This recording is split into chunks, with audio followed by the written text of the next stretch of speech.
kita bukan bangsa idiot. Saya ulangi lagi, kita ini bangsa besar, kita bukan bangsa idiot. Ingatlah bahwa jika 3 periode ini bisa dilenggangkan oleh kekuasaan. Assalamualaikum warahmatullahi wabarakatuh. Alhamdulillahirabbil alamin.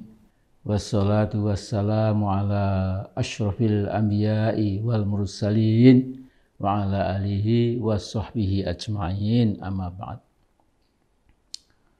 Judul video singkat kali ini adalah Kita Bukan Bangsa Idiot.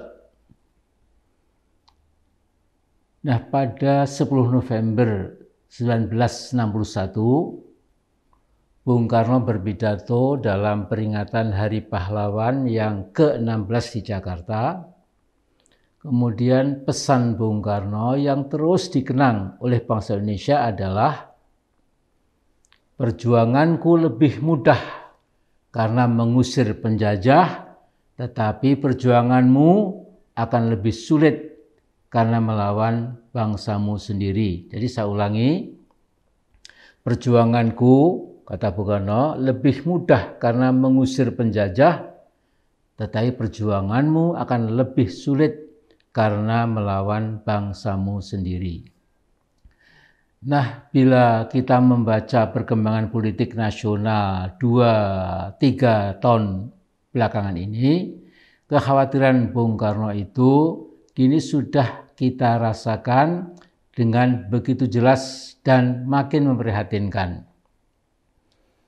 Jadi, saudaraku, ada persekongkolan antara rezim dengan sebagian rakyat untuk menggulkan ambisi buta rezim, maksud saya, untuk dapat memperpanjang kekuasaannya 1 periode lagi.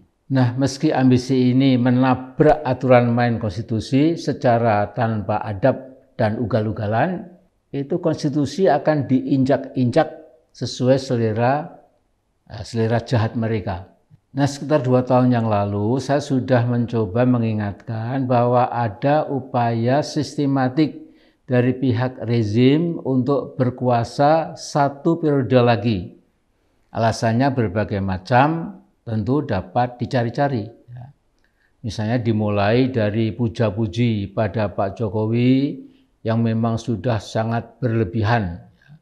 Misalnya Gubernur Kaltim Isran Nur pada April 2021 mengatakan Pak Jokowi sudah tidak perlu melakukan ibadah lagi dan lain-lain. Mengapa? Karena dengan memindah ibu kota dari Jakarta ke Kaltim pasti dijamin masuk surga. Nah, ini gubernur aneh seperti pemilik surga saja. Ada lagi manusia aneh. Salah satu oknum pimpinan sebuah partai besar berujar bahwa Jokowi seperti Nabi Muhammad SAW. Namanya Hamka Haq yang bilang itu. Katakan hak pada Mei 2014 dalam sebuah peringatan Isra Mi'raj.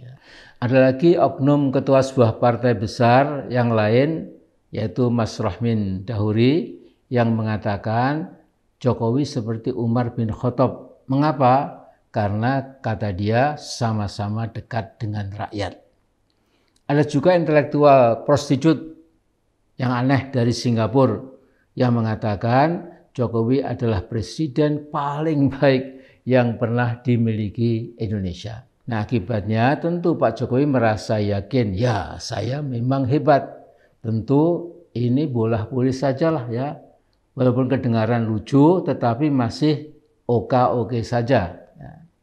Namun yang perlu kita waspadai, sekali lagi saya sampaikan, yang perlu kita waspadai adalah usaha-usaha besar-besaran untuk memperdaya rakyat kebanyakan, bahwa seolah Pak Jokowi sukses besar dalam memimpin Indonesia. Maka perlu penambahan 1 periode untuk beliau atau pasca Oktober 2024.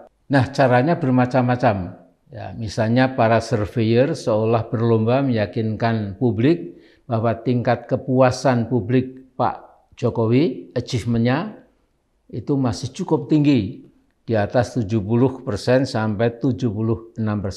Kemudian juga Luhut Binsar Panjaitan pernah berkata, berdasarkan big data yang dia miliki, sekitar 110 juta percakapan di medsos mendukung penundaan pemilu 2024. Nah, cuma ketika ditantang oleh banyak pihak untuk membuka big data itu, Pak Luhut berkilah ya tidak bersedia. Nah, artinya saya kira big data versi Pak Luhut itu adalah BDB, ya, alias big data bodong. Nah, saudara-saudaraku, fenomena paling gawat sejak setahun terakhir adalah digelarnya apa yang dinamakan musra, musyawarah rakyat yang sudah dilaksanakan secara besar-besaran. Yang kita lihat ada ribuan, puluhan ribu, bahkan ratusan ribu relawan yang datang ke perhelatan politik itu. Jadi saya masih ingat Stadion Senayan pernah menyaksikan ratusan ribu orang-orang bayaran mengeluh-elukan pentingnya 3 periode buat Pak Jokowi. Tapi juga di Bandung, di Malang, Surabaya, Sulawesi, Yogyakarta, dan lain-lain juga sudah menggelar musra yang meminta 3 periode buat Pak Jokowi. At least sudah 25 kali. Ya, jadi secara sudah 25 kali musra diadakan. Selalu masif dan impresif. Nah, dana yang sudah dikeluarkan pasti juga sudah puluhan atau bahkan ratusan miliar. Dari mana dana sebesar itu? Ya, kalau bukan datang dari rezim. Karena ya rezim ingin 5 tahun lagi, maka dengan segala cara itu dilakukan. Ya mungkin seperti prinsip immoral ya, yang sudah sangat terkenal, yaitu the end justifies the means. Nah, sementara itu Pak Mahfud MD mengaku tak bisa larang gerakan masyarakat yang ingin Presiden Jokowi 3 periode. Mahfud MD juga mengatakan di kesempatan lain, wacana penambahan masa jabatan Presiden itu tidak melanggar hukum. Nah, sedangkan Pak Jokowi sendiri itu bersikap dengan pernyataan bersayap. Saya taat konstitusi, tetapi saya juga hargai kehendak rakyat.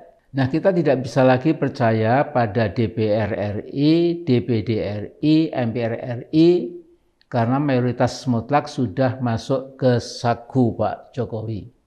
Hanya sekitar 15% yang masih berani mengambil suara dissenting, suara yang berbeda. Namun saudara-saudaraku, kita bukan bangsa idiot. Saya ulangi lagi, kita ini bangsa besar, kita bukan bangsa idiot. Dengan cara terbuka, pikiran antidemokratik itu harus kita segera tenggelamkan dengan segala cara yang masih bisa kita lakukan. Misalnya, demo sebesar dan semasif mungkin yang dilakukan serentak di semua kota besar, syukur-syukur juga kota kabupaten. Mereka pendukung Jokowi 3 periode itu sudah memakai ilmu pokoknya 3 periode. Nah, kita masyarakat sipil yang ingin menegakkan kebenaran dan keadilan itu juga boleh seperti itu. Ya. Pokoknya gagasan 3 periode harus kita tenggelamkan, kita enyahkan dari panggung politik Indonesia. Nah, saya minta maaf, menurut saya mereka itu sudah masuk ke kategori orang yang dalam Al-Quran 2 kali disebut, yaitu Al-Baqarah ayat 18, summum bukmun umyun fahum la yarji'un. Ya. Kemudian diulangi lagi dalam Al-Baqarah 171, sedikit berbeda, ujung akhirnya summum bukmun umyun fahum la ya'qilun. Mereka sudah peka, bisu, dan buta. Sudah tidak mau lagi kembali ke jalan yang benar. Mereka sudah peka, tuli, bisu, dan buta, tidak mau menggunakan akal pikirannya, la ya'qilun. Ingatlah bahwa jika 3 periode ini bisa dilenggangkan oleh kekuasaan, maka akan terjadi kekacauan sosial dan kerusuhan besar. Karena saya yakin rakyat sebenarnya sudah muak dengan rezim kekuasaan yang mengkhianati konstitusi Undang-Undang Dasar 1945. Bangsa Indonesia sekali lagi bukan bangsa idiot. Kita harus menang. Kita hidupkan kembali demokrasi kita yang sudah lama dibuat pingsan oleh rezim. Jangan pernah berputus asa. Benar Bung Karno telah berkata, perjuanganmu lebih sulit karena harus melawan bangsamu sendiri. Jadi kita jangan pernah putus asa. Allahu Akbar, Allahu Akbar, walillahil hamd, merdeka.